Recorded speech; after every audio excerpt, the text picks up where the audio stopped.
going on, guys? Alright, so I want to cover a few different things with Thwomps. There's a lot of different things you can do with them, but particularly I'm looking for Thwomps that either we can ride on, bounce on, or do different triggering effects or a combination thereof. So let's take a look at this sequence of events.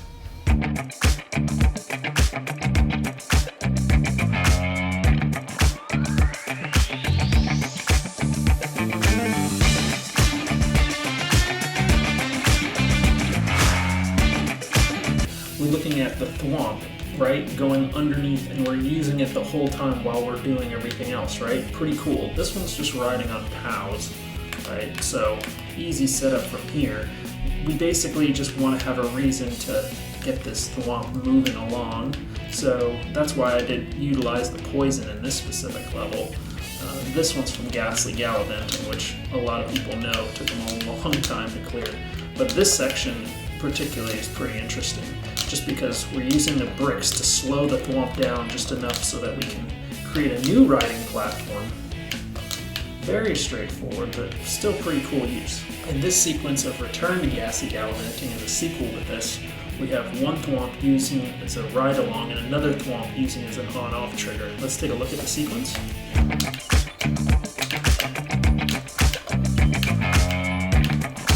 Two different things happen, right? We have a Thwomp. This time we're riding on one that's coming at us, which is kind of weird, and then the other one that's going to be triggering the on-off, which is going to collapse this bullet blaster right here. So just another subtle way of using it. This time we're looking at Thwomp coming at us and a Thwomp as a trigger. So this question block has a side spring in it, so I'm going to leave this covered up because we don't want the player to hit it. Basically, after Mario's jumped on this beetle, that side spring is going to fling it under here so we can land on it later. Let's take a look at this whole sequence.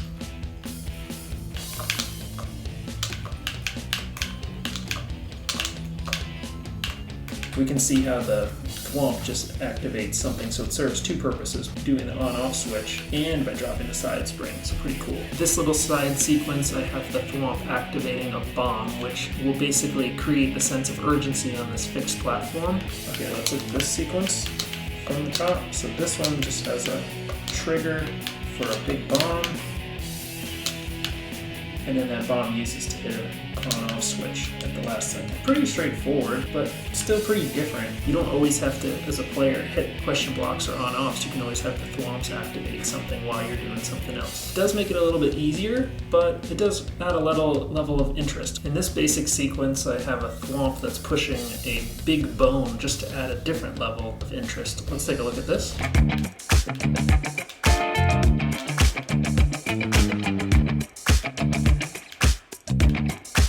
Essentially, it's pretty cool because with the parachute Thwomp, you can just push the big bones and you can keep bouncing on the big bone. That's always interesting. We've already done another video highlighting this level before, but I did want to bring it up because it does have a Thwomp trigger that does two different things. This one with the spike ball, this one with the side spring, and it's all covered up here. So it's another Thwomp that's doing two different things. Here's another pretty basic Thwomp setup. Again, notice the chomps are above a big bomb because we want to activate the bomb and get rid of the chains. We just want the stumps. Basically, the player activates this Thwomp, which opens up the door to this one. So let's take a look at this.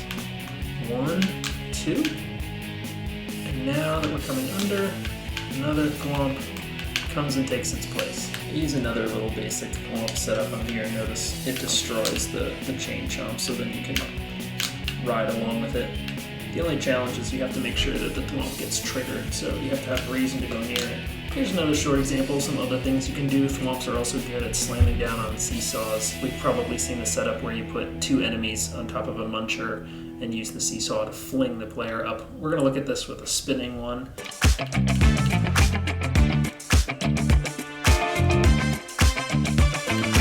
So two different basic setups, easy peasy. This one we use the Thwomps just as a bouncing mechanic, so we're just going to have it keep going all the way across. Okay. So now we're going to use the Thwomp as a bouncing mechanic.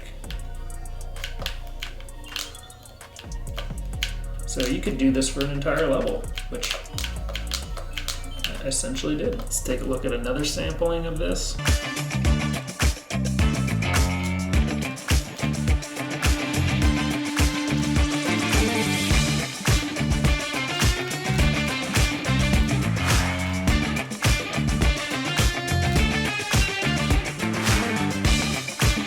this sampling, I demonstrate a few different things where you can have things going down, to the right, even in different directions. So I'm going to show some of those setups. What's behind here? We have a side spring in this one and a side spring in this one.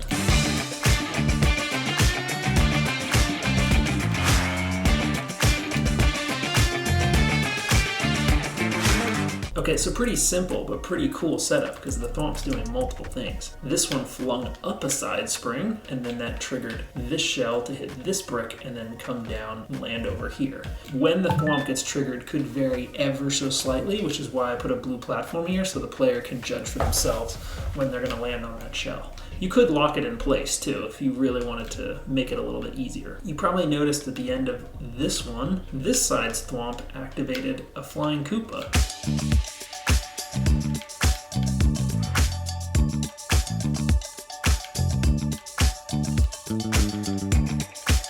This other setup too.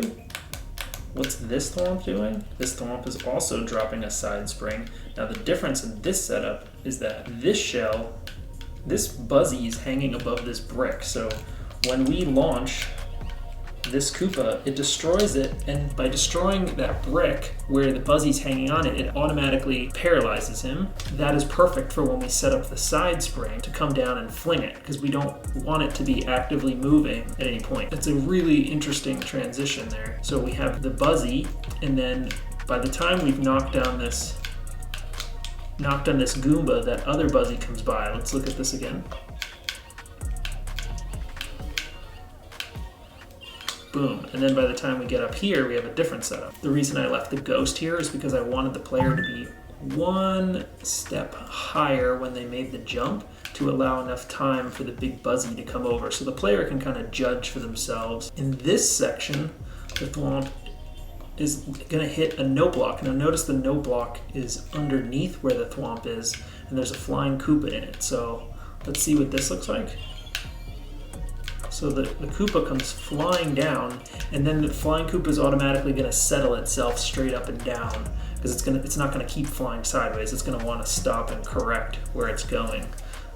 So there's a way where it's coming at you, but it's being flung down and then behind the player. Kind of interesting.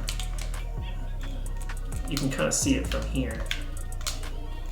Same mechanic. Okay, in this setup we have two Thwomps. And notice, instead of putting Shelmets here, because it's too easy to allow for cheese, I had exploding buzzies, so they're going to be upside down, so they cannot be worn as a Shelmet. What's essentially going to happen up here is these are side springs that are in here. For this one, it's kind of a wacky-do setup, but this shell is going to fly up here, and then it's going to come down and land down here, so the player can land on that, and you're going to see that sequence in a moment. There goes the shell over, and there it comes down there. The last one I want to look at is kind of weird. When you activate a flying buzzy out of this, from this Thwomp trigger, the buzzy's actually going to go to the right. So the buzzy's actually going to go to the right, even though it was triggered going left. All right, before we wrap up here, I want to show one more funky thing that you can do with Thwomps and seesaws. I made a basic setup here so you can kind of see what that looks like. And there's other ways you can do stuff like that. Just a really basic setup, but the Thwomp and the seesaws can do a lot of funky things. You can also use the shell to bounce into the spring as well. Let's take a look at this from the top. So real basic setup, essentially, but just adds a lot of interest to it. So all in all, hope you guys get inspired to do some different stuff with the Thwomps.